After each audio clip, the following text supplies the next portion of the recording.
Bonjour tout le monde, ici Jean-Claude Audette de Québec. Aujourd'hui, je vais entreprendre la troisième partie de mes capsules vidéo que je fais sur la physique quantique. Mais auparavant, je voudrais ouvrir une petite parenthèse parce que il y a un jeune garçon, imaginez-vous ça, j'ai resté tellement surpris, là. Un jeune garçon de 13 ans, il s'appelle Marc-Antoine. Je n'aimerais pas son nom de famille, là, mais il y a même son site sur YouTube. Et il m'a répondu que, en tout cas, que ça lui faisait comprendre mieux la physique quantique quand je faisais ces petites capsules vidéo-là. Moi, quand j'ai vu ça, je pensais que c'était... Parce que je connais beaucoup de... Dans ma famille, il y a beaucoup de jeunes qui font de l'Internet, puis ils sont tellement habiles avec ça, ça doit être une joke, ça.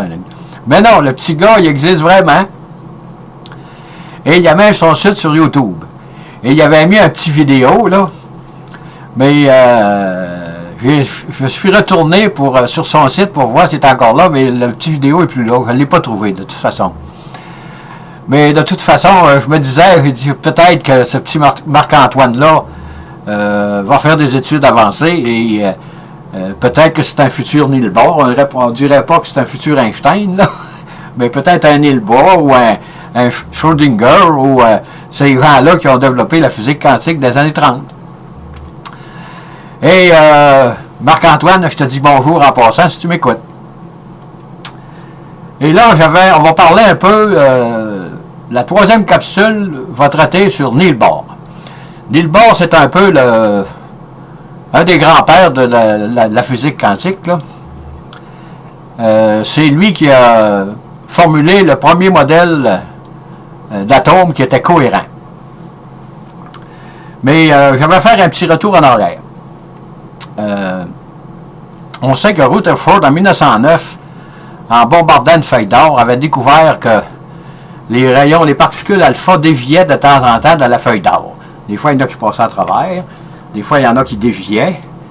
Puis une bonne fois, son assistant Geiger, là, le compteur, c'est lui qui a inventé les compteurs Geiger, là, il a remarqué qu'il y avait une particule qui avait reculé en frappant la feuille d'or.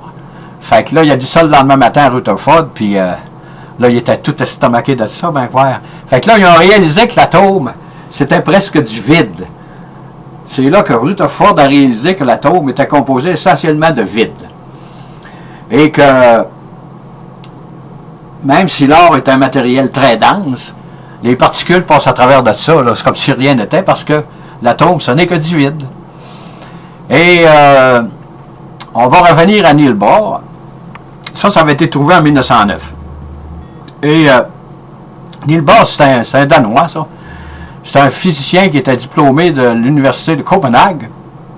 Et c'était même un docteur en sciences. Ça veut dire que ça, c'est un autre génie, là, qui a participé au développement de la physique quantique.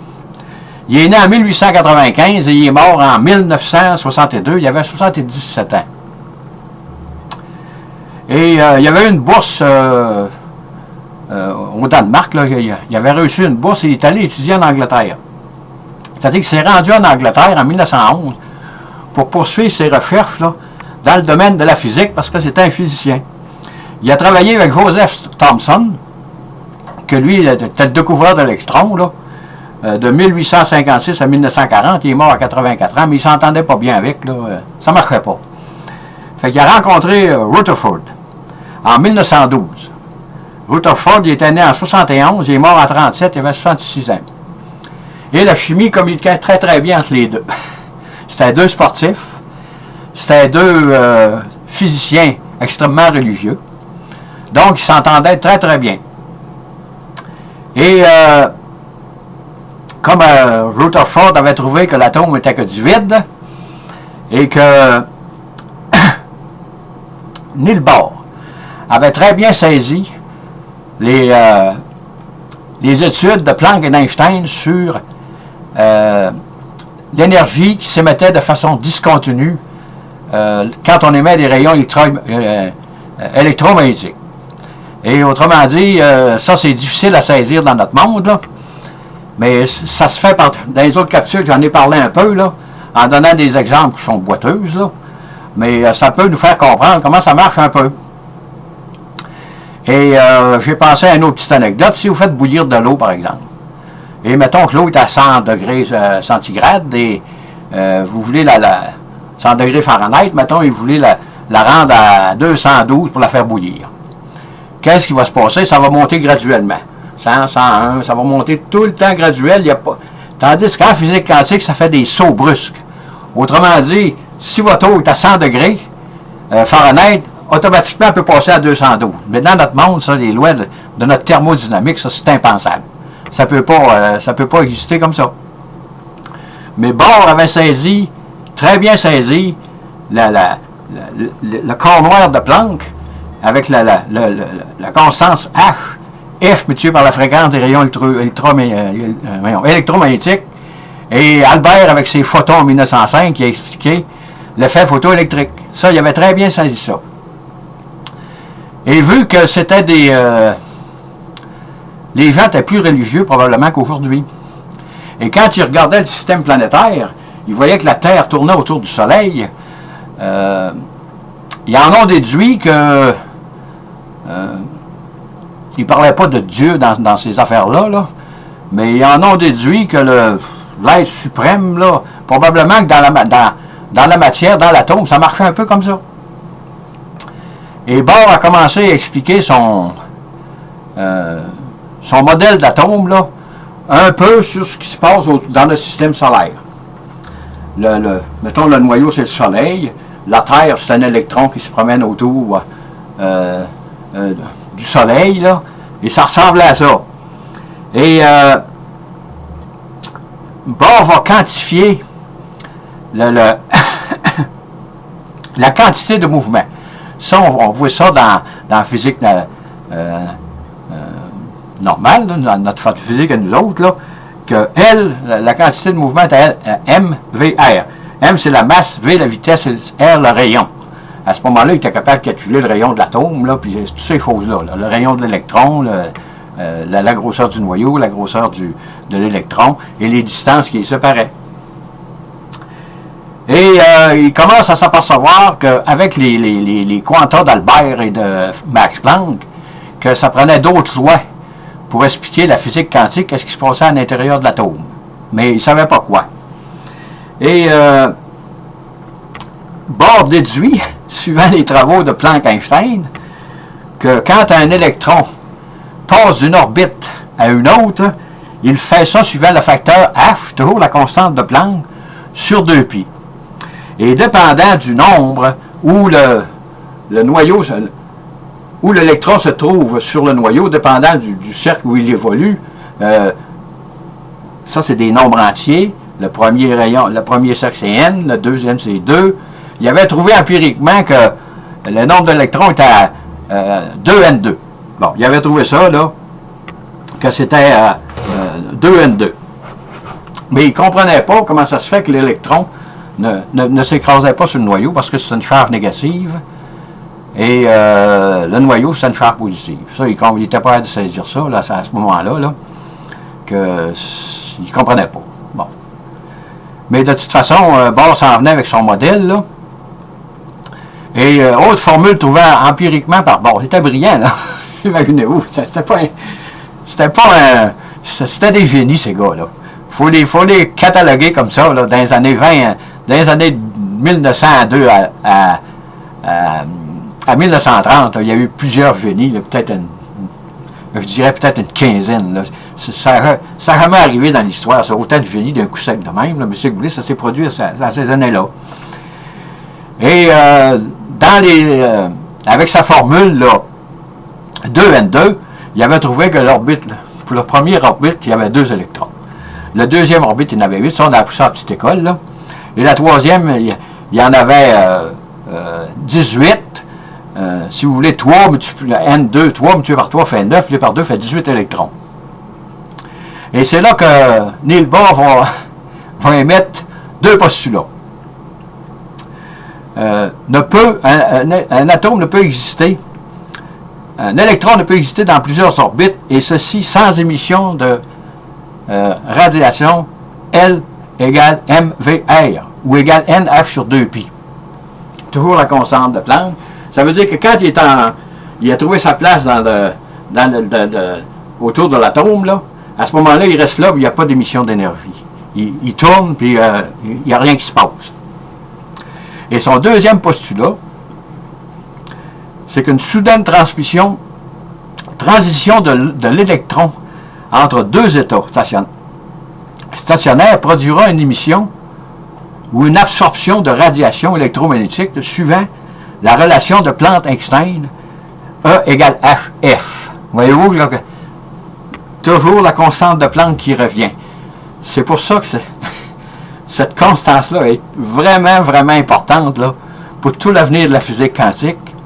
Et c'est Albert Einstein qui avait saisi son importance parce que lui, en 1905, il croyait à la lumière comme une onde et une corpuscule. Mais ça, il n'y a personne qui croyait à ça dans ce temps-là. Et avec ça, Bohr a réussi à expliquer les raies que l'on trouve... parce que ça, c'est l'atome d'abord, le modèle. Là. Ça, ce sont le spectre des raies qui se produisent quand un électron saute d'une orbite à une autre. Et il émet des rayons un rayonnement électromagnétique et qui fait que on sait que les atomes peuvent produire de la lumière. Et il a réussi à expliquer ça. Déjà, on avançait dans la physique quantique. Et ça, c'était les balbutiements. Pensez toujours, quand on parle de physique quantique, ce sont des choses qui se font de façon discontinue. Il n'y a pas de continuité dans la physique quantique, d'un phénomène qui se produit, ça se produit d'un coup sec, puis ça arrête, puis bon, c'est comme ça que ça marche.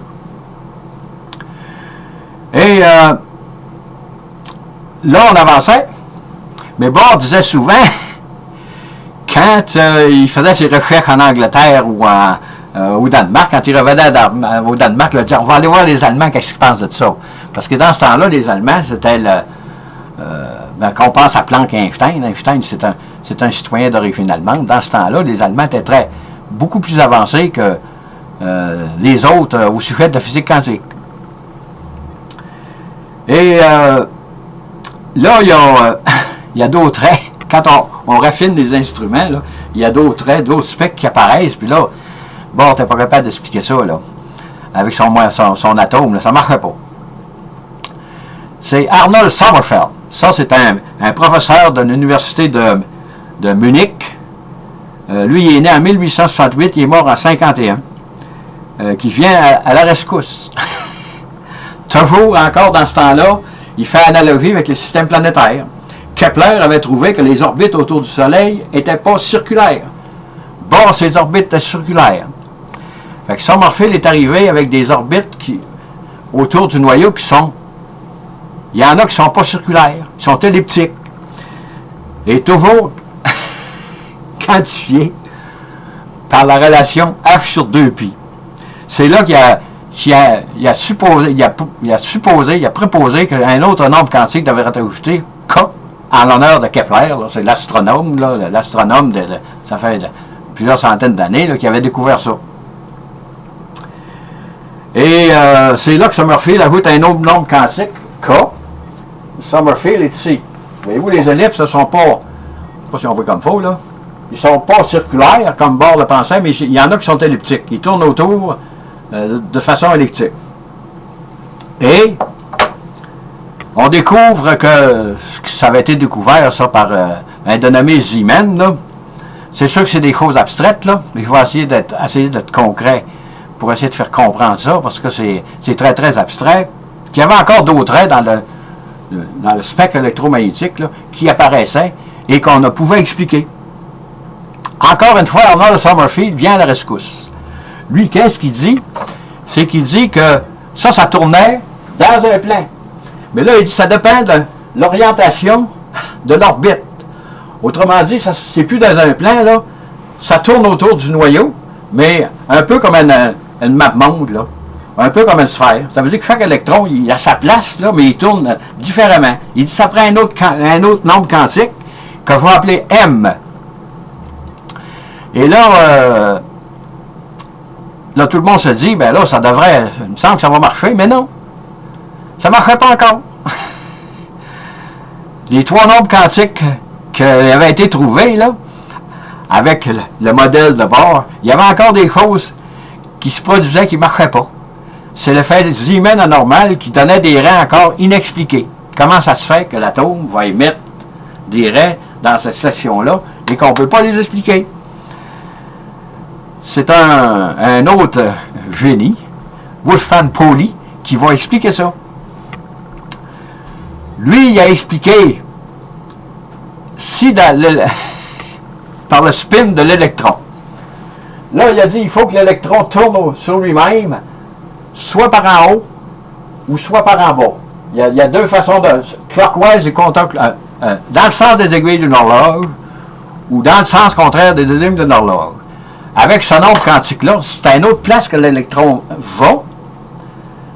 Quand le système est bien plein, cet électron-là, il faut qu'il y ait une place.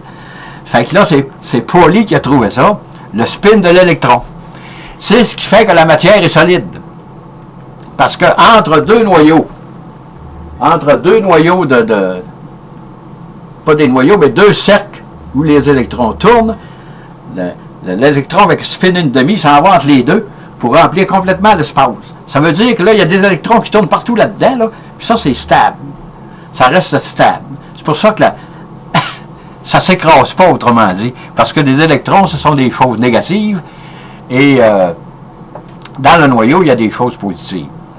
Et le premier le premier cercle d'électrons doit être à une distance du noyau exactement pour pas qu'il tombe. Il ne peut pas être à côté, il ne peut pas être plus proche du noyau, il a sa place. Tous les électrons ont leur place dans l'atome de Niels Bohr. Et ça se compliquait pas mal, là. Mais qu'est-ce qui arrive? C'est que ce système-là ne fonctionnait pas encore totalement parce que l'électron de Pauli devait tourner 2 fois pour revenir à son point de départ. Mais là, ça va amener la nouvelle physique quantique. Là, on est rendu autour des années 22-23, 1922-23. L'atome de Bohr avait fait son temps. Et même Niels Bohr savait que son modèle d'atome, il fallait qu'il soit remplacé par quelque chose d'autre. Mais là, on ne savait pas quoi encore. Et c'est Louis de Broglie, là, le Français qui a commencé ses études pour faire un avocat, là, que lui a donné naissance, que je dirais, à la nouvelle physique quantique. Mais avant de terminer, je voudrais dire que Pauli, quand il rentrait dans un laboratoire, il arrivait toutes sortes de choses. Comprenez-vous, les instruments se déréglaient ou un peu quoi. Puis il y a un grand scientiste là, du nom de Otto Stern, là, que lui, quand il l'appelait pour le consulter, puis ça c'est vrai, c'est véridique, Pauli, il fallait qu'il reste, la porte était fermée, puis Pauli restait dans le corridor pour parler à Stern, parce qu'il ne voulait pas qu'il rentre dans son laboratoire, parce que quand il rentrait une place, Pauli, les instruments se déréglaient, je ne sais pas, parce qu'il était tellement brillant que les autres étaient influencés, mais en tout cas, c'est ça qui se produisait. De toute façon, Otto Stern, c'était pas... c'était un autre génie, ça, il est mort aux États-Unis, c'était un prix Nobel de physique aussi, là, mais il ne voulait pas que Pauli rentre dans son laboratoire. Et on voit que Niels Bohr a apporté beaucoup à la physique quantique, parce qu'il y avait Neil Planck, Max Planck, il y avait Albert Einstein en 1905, Planck en 1900, mais là, ça avait fait peut-être 8-10 ans, là, mais c'est Bohr qui a commencé à élaborer le modèle de l'atome. Lui, il a fait faire un grand saut à la physique quantique, là, parce que si Bohr n'avait pas existé, probablement que ça serait trouvé pareil, mais peut-être dans les années 20, dans les années 25, on ne le sait pas. Mais c'est ça qui se passe avec ces génies-là. Et cette physique quantique, je le dis souvent, nous donne toutes sortes de choses, là.